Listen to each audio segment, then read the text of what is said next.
Assalamualaikum warahmatullahi wabarakatuh. Perkenalkan, saya Ahmad Fajar Jismantara dari Fakultas Keguruan dan Ilmu Pendidikan, Prodi Agama Islam, kelas A3, Universitas Nahdlatul Ulama, Jakarta, Indonesia.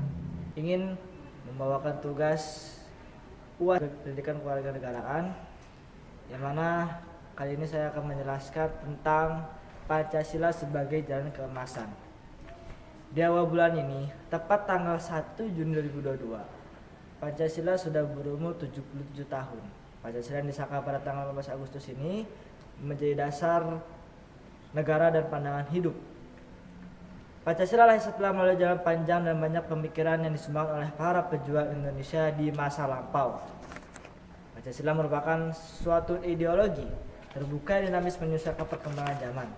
Pancasila juga dianggap sebagai ideologi jalan keemasan, berusaha menyatukan paham kiri seperti sosialisme dengan paham kanan seperti kapitalisme. Harapannya dapat merangkul semua golongan yang ada dan mampu sebagai cara pandang untuk menjalankan arah gerak bangsa menuju bangsa yang berdaulat, maju, dan sejahtera. Berarti bisa dikatakan juga Pancasila adalah ideologi dan jalan keemasan terbaik bagi kehidupan berbangsa dan bernegara di Indonesia. Terbukti, sejak disahkan sebagai dasar negara, 18 Agustus, Pancasila mampu membawa Indonesia sebagai negara berdaulat penuh yang mampu mengatasi berbagai macam cobaan sampai sekarang. Selain itu, Pancasila juga ampuh menjadi perekat persatuan bangsa di bawah Panji Bhinneka Tunggal Ika, juga fleksibel menjawab tantangan zaman. Ada yang mengatakan Pancasila itu sudah final sebagai ideologi dan jalan hidup berbangsa dan bernegara, serta sudah diterima sebagai jalan tengah menyatukan berbagai keragaman di Indonesia, baik saat baru merdeka sampai di era milenial sekarang ini, ujar Rektor Universitas Muhammadiyah Jakarta, Profesor Dr. Saiful Bakri di Jakarta. Artinya, Pancasila sudah tidak bisa diganggu-gugat.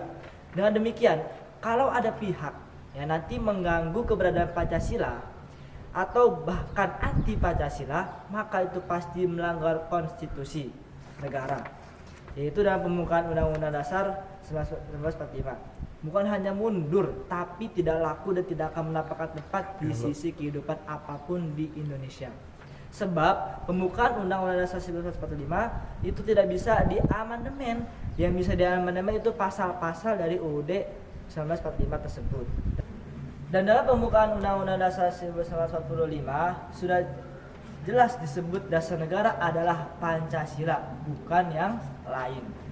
Jadi Pancasila itu adalah prima causa dari ideologi. Ketika Pancasila itu sudah menjadi sebuah ideologi yang ada dalam konstitusi, maka itu akan terjaga oleh bangsa Indonesia, dan itu telah berjalan selama 70 tahun Indonesia merdeka. Apalagi penentuan Pancasila sebagai dasar negara telah melalui proses pembahasan yang matang oleh para founding fathers bangsa Indonesia dan tokoh-tokoh agama di Indonesia. Saat ini tugas bangsa Indonesia adalah melaksanakan nilai-nilai Pancasila secara murni dan konsekuen, karena Pancasila saat ini adalah sebuah konsep dalam menghadapi globalisasi di era milenium. Apalagi secara historikal, Pancasila itu sejalan dengan Piagam Madinah yang pernah dibuat Rasulullah Muhammad SAW. Piagam Madinah itu berisi kesepakatan umat Muslim dengan umat non-Muslim, sehingga apa? Perdamaian bisa terjadi di Madinah. Bersepakat saling menghormati, itulah yang disebut dengan perjanjian hak asasi manusia paling tua di dunia. Sekian, apabila kata-kata yang salah mau dimaafkan, kurang lebihnya mohon maaf. Wassalamualaikum warahmatullahi wabarakatuh.